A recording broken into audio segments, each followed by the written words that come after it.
So many thanks.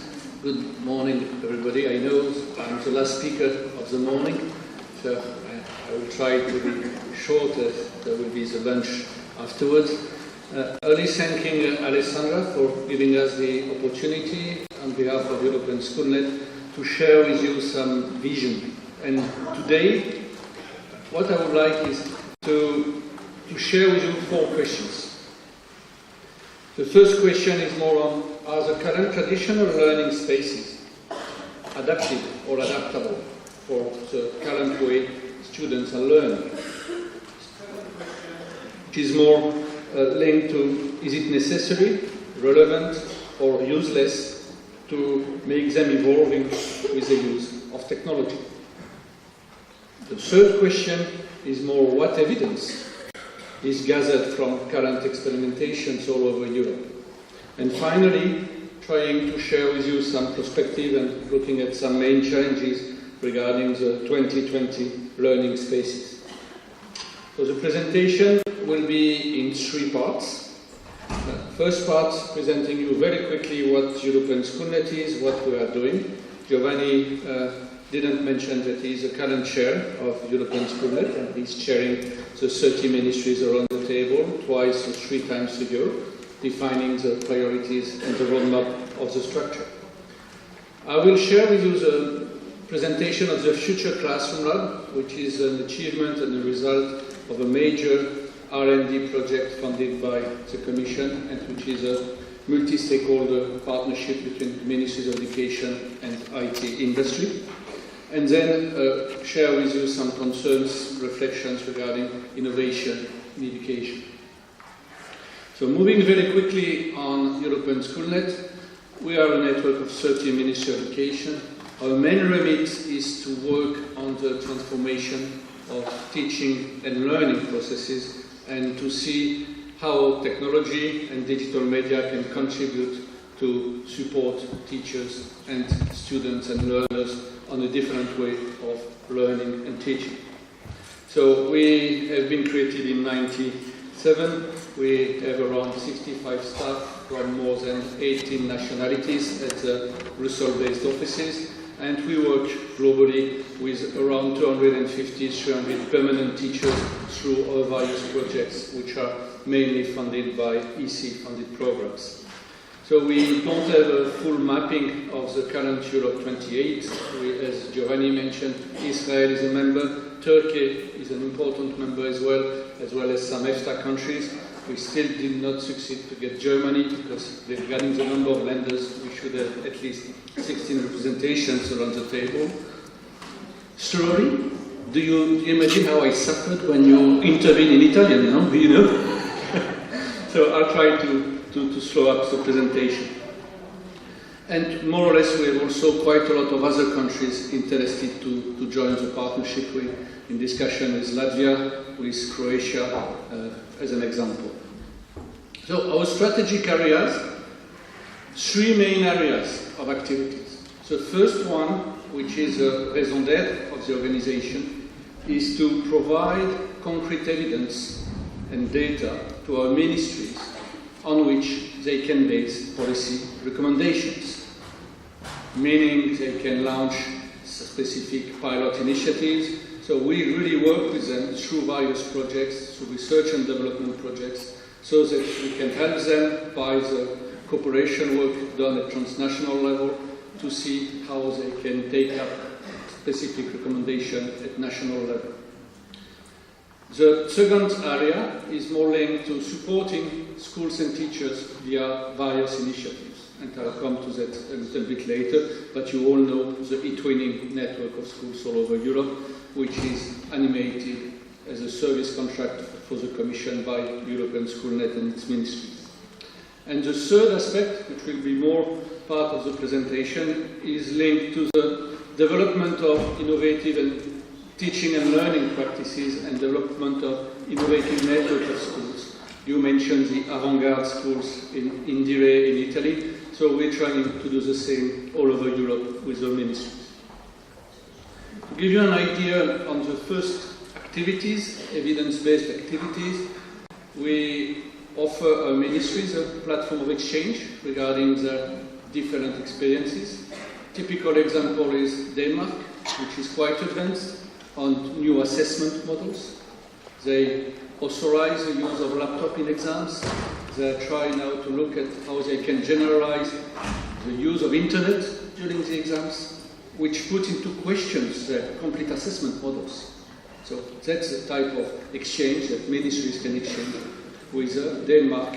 The ministry is interested in developing new assessment models, can profit from the experience of other ministries. We publish from time to time specific studies. We just released 1.5 years ago the ICT survey in schools, which is a randomized study. 190,000 students, professors interviewed all over Europe. Same type as the PISA study, made by the same research lab of the University of Liège, and which was more linked to the current situation on how ICT is used in schools. We also have working groups, piloted, governed by our ministries, and for the time being we have 3 working groups working. One on interactive classroom, which is more than only the use of interactive whiteboards. That's more integrated and interactive technology, how to be used within the classes. The second one linked to the digital competence of teachers and how to support them. The third one is more on special needs education, more linked to physical disabilities.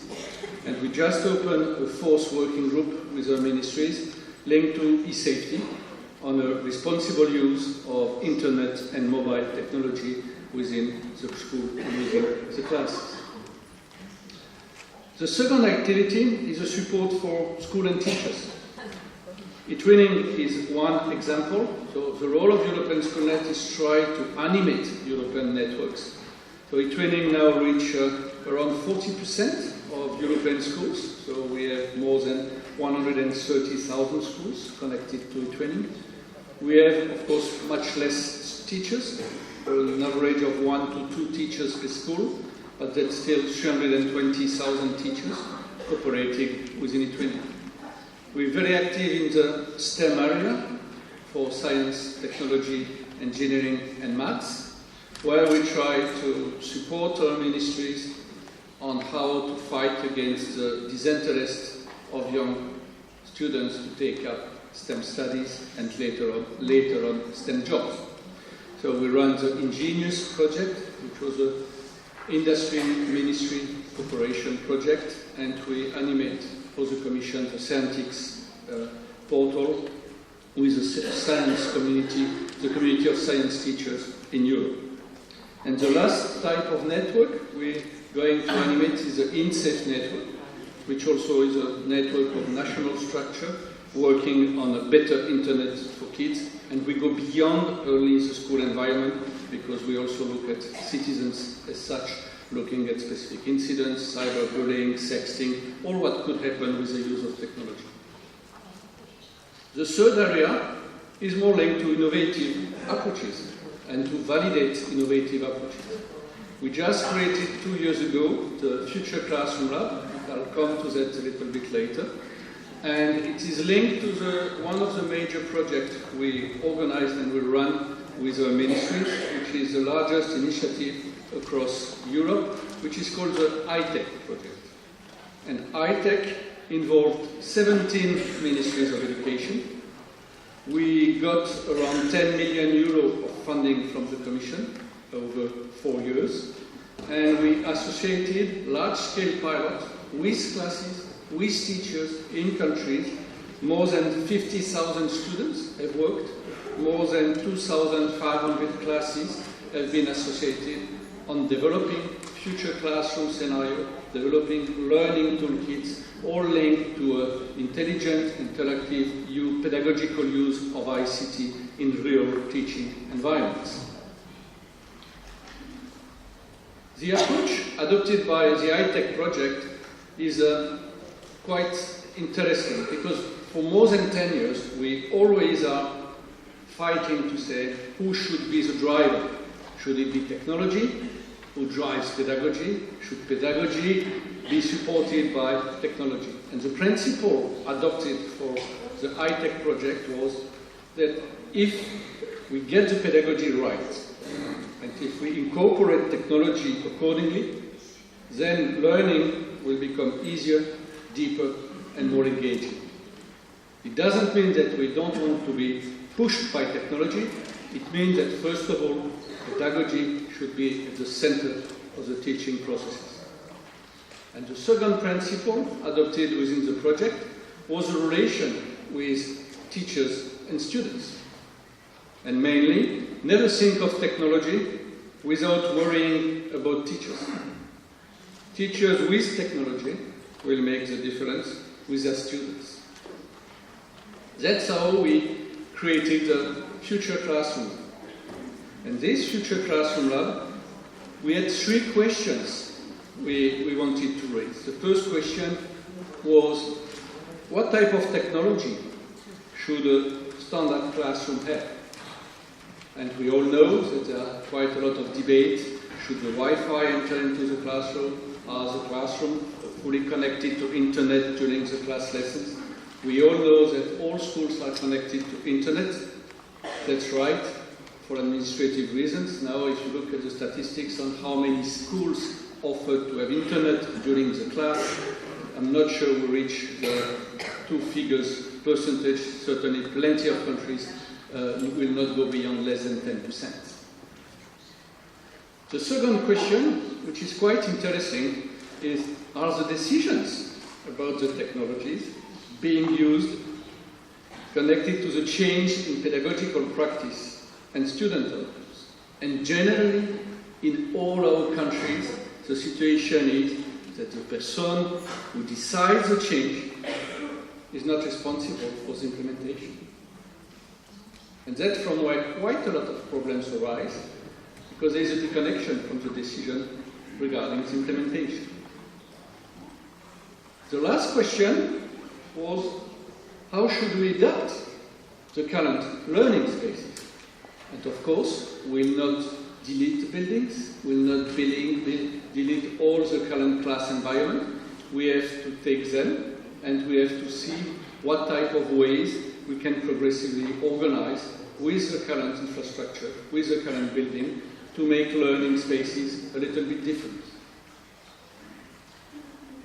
So a range of learning spaces where technology meets traditions, so nothing really changed, but it's quite a lot of majority of classes all over Europe. And then you can move progressively to learning spaces which needs to change and to adapt to the way we learn. Of course, you have different pictures which are real class settings that we captured with teachers, where we progressively arrive to collaborative working around tablets within primary schools, and to arrive to a type of learning space. And that's the example of the Hellerup school in Denmark, where teachers do not define the program and where only students define what they want to learn every day. It works very well, so progressively they will have no time at all to take care of students because they receive so many visits from plenty of other countries to know how it works. But that's a very expensive model, of course. The research which has been done shows that the learning attainment of the students is exactly the same as the one in the traditional systems. So we worked on the concept of validation of innovative approaches by creating this specific environment, which is not futuristic. It does exist. Anybody willing to see it can come to Brussels when they come for one reason or another and to visit this future classroom lab. So we propose different zones where students can learn in groups, can interact, can present, can investigate. So that's quite interesting to organize the learning processes in small groups. And globally, it has been created with the support of 26 industrial partners. So there is absolutely no EC money in that initiative. That's a ministry-private partnership which has been created 2 years ago. We have, of course, major companies, major IT operators, but we also have a lot of SMEs as education solution providers. We organize around 20 workshops for decision makers per year. We organize 40 workshops for teachers per year. Of course, unfortunately, that's in English, but we struggle, and I know that you mentioned the resource issue several times this morning. We also struggle to find travel and accommodation budget to invite teachers, but globally we succeed to train 600 teachers per year, and that's free for teachers. So all the policy of European Schoolnet is to provide capacity building, professional development, free for teachers. So it gives you the type of events, workshops that is organized at the level of the Future Classroom Lab. And more interestingly, 10 of the Future Classroom Lab has been created in Europe. So we don't franchise them, we only support them in their creation. And of course, we have some Future Classroom Lab in Ancona, in Crema in Italy, but also in Croatia, in Belgium, in Norway, in Portugal. And we are now organizing an interconnection of this Future Classroom Lab, working with them with video conference facilities every month in order to organize joint events together. But what is most important regarding the new learning space is the ecosystem which has been built around this Future Classroom Lab. And this ecosystem is first a place of inspiration, and that's a place where everybody can rethink teaching and learning. There are a lot of training opportunities, workshops, but as the workshops went very well, we could not resist for looking on how we could make profiting a wider community of teachers from this workshop. And we opened the European Schoolnet Academy, which is a type of MOOC. I would say more TOOCs now, because everybody knows the acronym, these targeted online open courses for teachers in different topics, which had been quite successful. We had trained more than 10,000 teachers last year, but for the time being we're blocked by a major problem in terms of mainstreaming, which is a language barrier, where quite a lot of teachers in Europe have still some difficulties to follow courses only in English, and I fully understand their concern. A lot of resources have been developed via the Future Classroom Lab and the teachers, as well as a lot of network of ambassadors which work all together. So that's more or less the main question we have now, is how to reach out and to develop large-scale adoption. That was the first part of sharing the information on how we are going to organize new learning spaces. I'd like now, before moving at the second part of my presentation on innovation in education, sharing with you two small videos.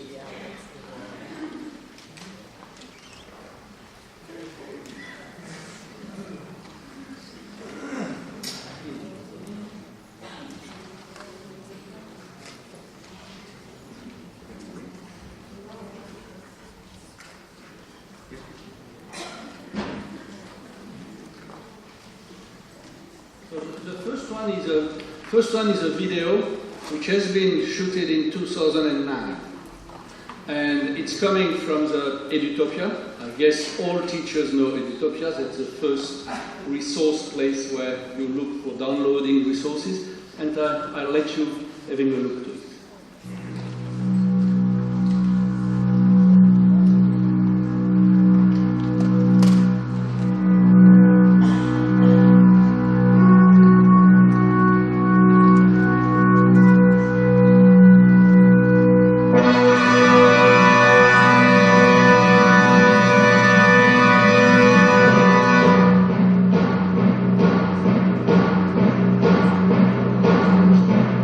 Things we learn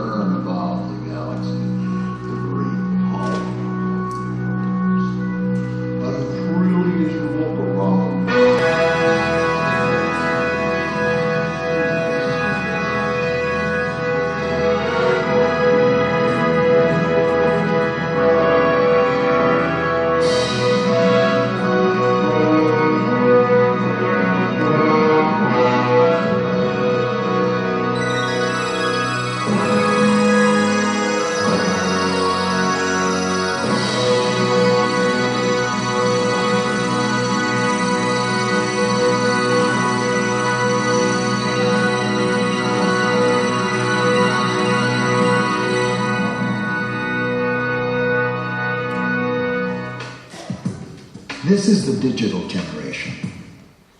So that only as it changed so much from 2009.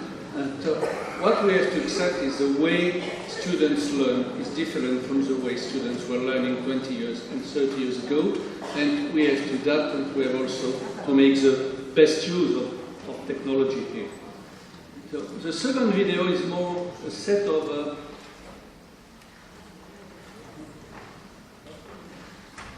interviews which we made with specific experts, but also with teachers, only asking them what the school of 2025 should look like.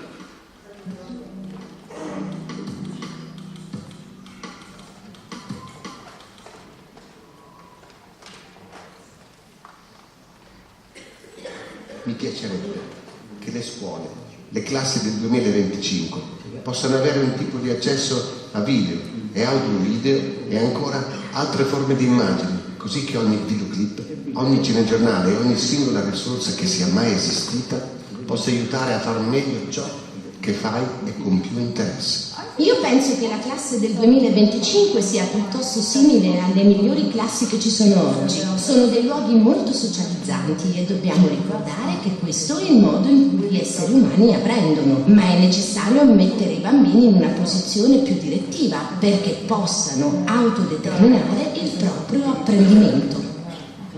Quello che spero è che sia piena di persone che usano il computer e in generale che gli insegnanti siano più interattivi con gli studenti. Nel 2025 penso che andare a scuola non significherà ascoltare l'insegnante che ti dice cosa fare, ma sperabilmente che puoi lavorare di più al tuo progetto. Le classi del 2025? Oh, wow! Sto pensando a cosa somigliano le classi del 2014. A partire dall'alta tecnologia, dalle cose che stiamo vedendo, l'insegnamento capovolto, l'apprendimento fuori dall'aula, l'apprendimento cooperativo e collaborativo, tutto questo ci sarà nel futuro e non sarà innovativo perché sarà diventato tradizionale. Mi immagino con le classi più interattive, cioè con almeno un computer per ogni 2 compagni di classe, per gli assenti anche lezioni in video chat per non far perdere molte lezioni. L'attuale modello delle classi scomparirà. Penso che sarà qualcosa di molto più interattivo, in cui gli insegnanti diventeranno realmente i nostri mentori. Che sia importante che il docente alterni momenti di tutoraggio, quindi soltanto di dare un feedback, ma non di intervenire in maniera così preponderante. Penso che parleremo di spazi di apprendimento e aree di apprendimento e la classe sarà anche nel cloud. Quindi parleremo di qualcosa che sì, sarà istruzione, ma parleremo anche di una classe più ampia, che virtualmente gli studenti potranno frequentare, collaborare con esperti e con altri studenti. Cominciamo a vederla come un altro mondo dentro la tecnologia. Quindi non sarà un luogo dove gli studenti siedono, ascoltano e guardano, sarà un luogo dove gli studenti fanno cose supportate dagli insegnanti. Bambini che imparano da altri bambini, classi che imparano da altre classi, insegnanti che imparano da altri insegnanti.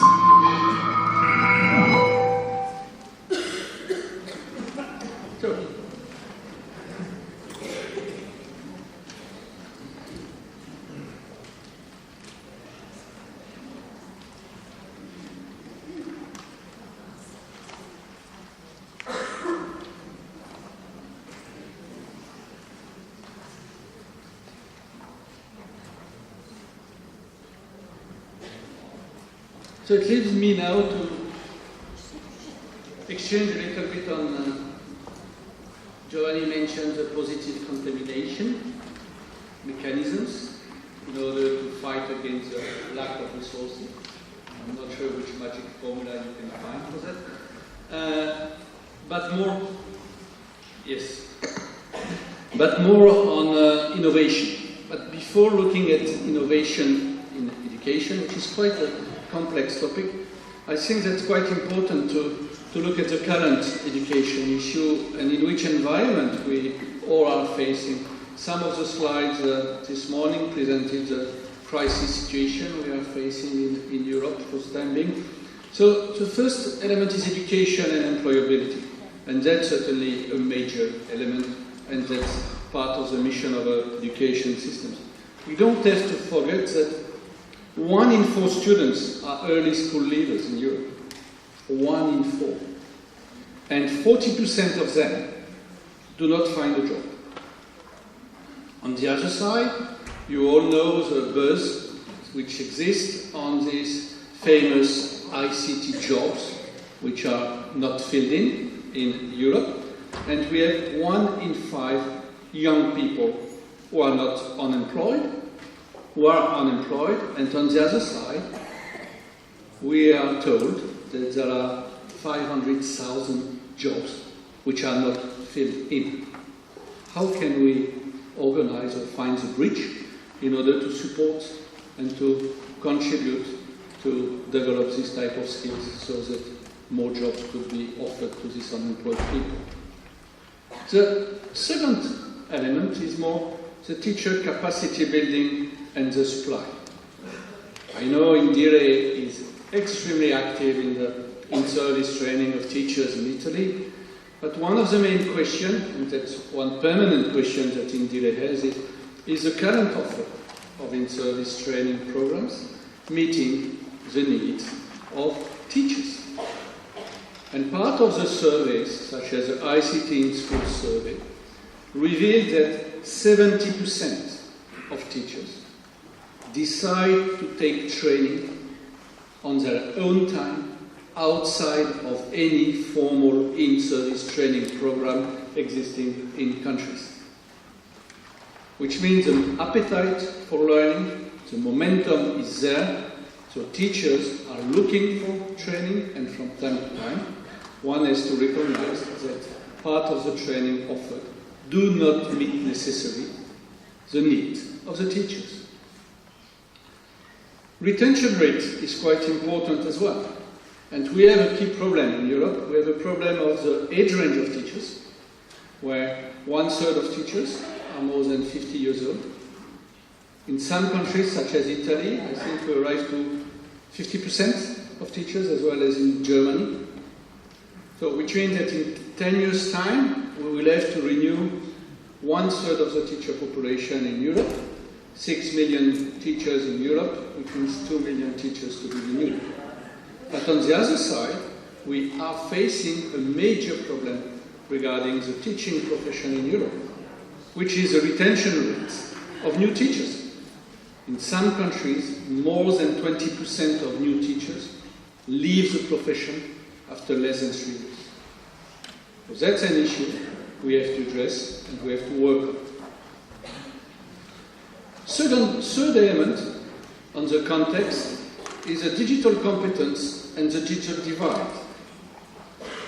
When we look at the use of technology, and that's real data, randomized, representative, so which means all what we are discussing on having tablets in schools and so on, that's privileged schools, that's schools which are in their ICT bubble, but the data collected from research studies tell us that technology is used from a few times a month, such in countries such as Denmark and Norway, to more or less never in the vast majority of schools. Second element, lack of ICT infrastructure still exists in plenty of schools in Europe. And last element, which is quite preoccupying, is digital competence of students. So, and the last ICIL study reveals that 29% of European students, age range 15, do not reach a minimum level of ICT competence. So they are very good consumers, very active consumers, but they don't have a clue on how it works, and they don't have the basic IT literacy, which is quite a problem to be addressed as well. It's linked to all this coding initiative, which has been mentioned by Alfonso Molina in his presentation this morning as well. And finally, innovation fails to scale. There are plenty of localized innovation, which works well, and when we try to take that innovation and to put it at scale, we really face some difficulties. More.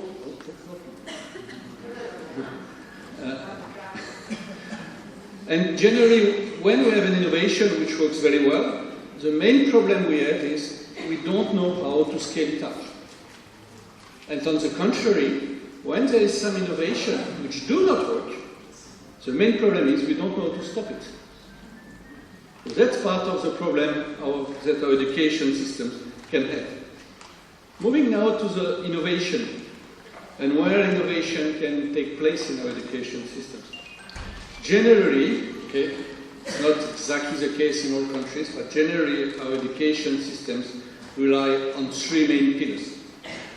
We have the teaching processes, the curriculum, and the assessment. And of course, we have also the school vision, which intervenes. And innovation, and the potential adoption of innovation takes place in two different areas and complementary areas. One is on pedagogy, and the other one is linked to the role and contribution of technology. And then you can have some innovation in terms of pedagogy with flipped classroom processes, self-directed learning, and in and out school learning processes. And that's part of the challenge that you teachers have, is quite a lot of your students learn that 40% of their knowledge is acquired outside of the school rules. And the role of the teacher to validate this knowledge is quite important. Innovation takes place, of course, on the more autonomy given to the flexibility and the curriculum, which is left to the level of the school. More or less, quite a lot of schools in plenty of countries get more and more autonomy to adapt the curriculum, and they have a margin of maneuver. Regarding technology, we have interactive whiteboards, one-to-one approaches, mobile learning, which interfere. We have the digital textbooks, open educational resources. For the time being, all major actors are around the table to look at the importance of the development of new technologies in education. The main actor, which is quite reluctant to intervene and to be at the round table, are the publishers. So school publishers, textbooks, that's quite difficult, but that's part of the challenge of the next 5 years to come.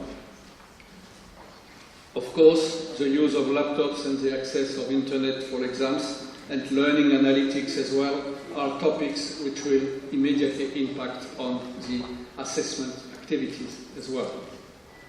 Not to forget also the support to schools for cloud computing and BYOD, bring your own device, which should be connected to the inclusion aspect.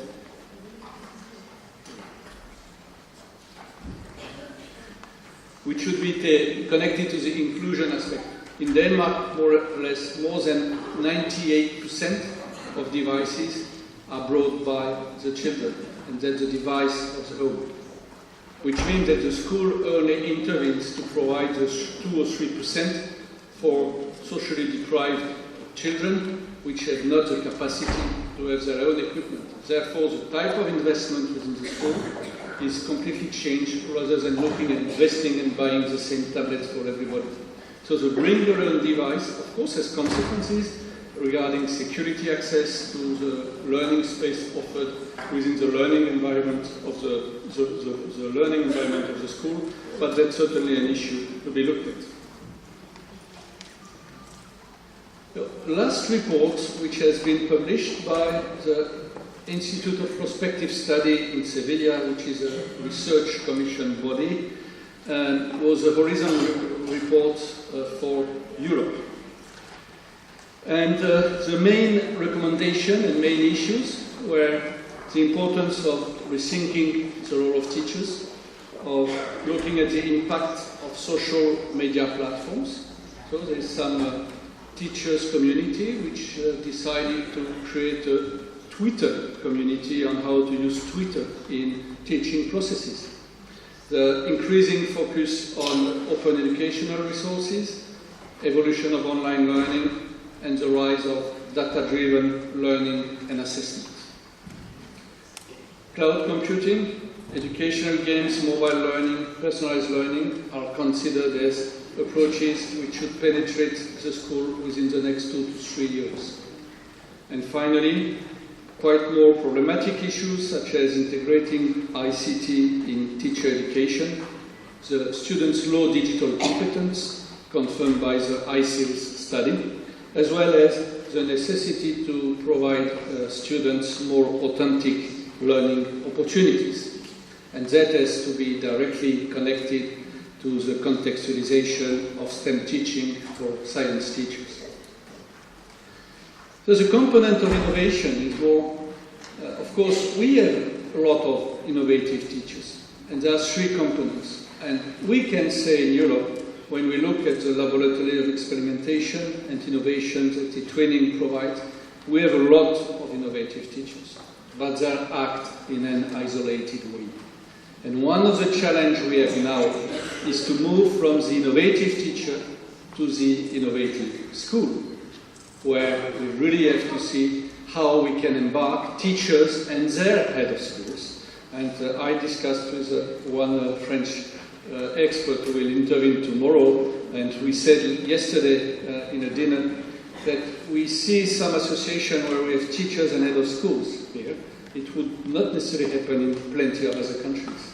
But the dialogue between the head of schools and the teachers is vital, as for the time being, plenty of head of schools are trained to do more with less, but they are not trained to take strategic decisions on how they have to organize the learning and teaching processes.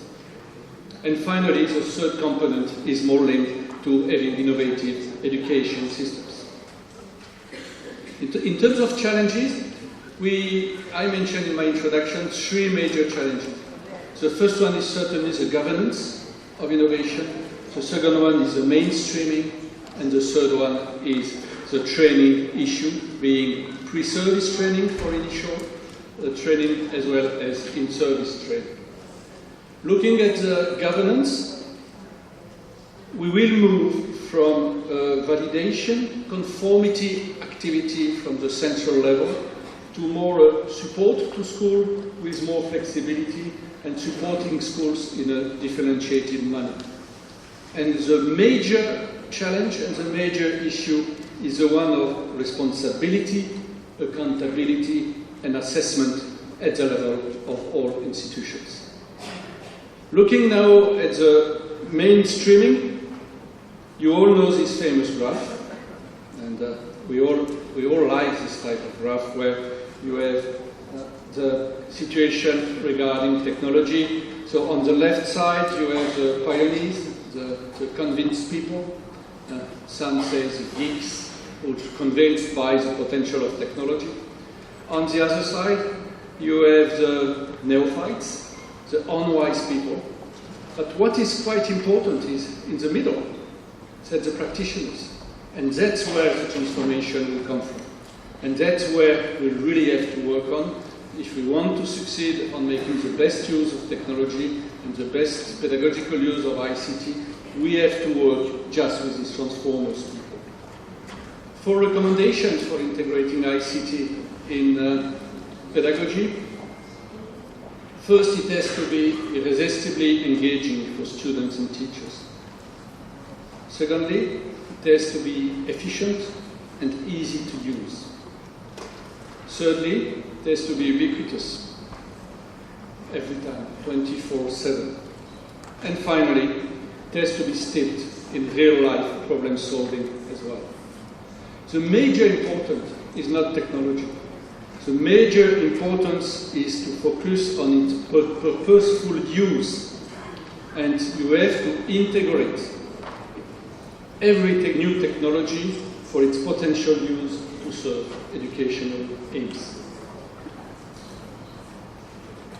Recommendation for mainstreaming. 4 recommendations if you want to go for mainstreaming approaches. The first one is to enable legislation. The second one is more to strengthen the evidence base of new practice by promoting successful pilots. The third one is, of course, to empower and reward teachers, which is quite important. And finally, the third one is to nurture innovation through networks and community of practice. I would like to finish now by the situation of teachers. We mentioned the issue of the 21st century, the teachers of the 21st century. We mentioned the deficit. There are more than 3 million teachers globally missing from some at the UNESCO level. And what we need is efficient professionals.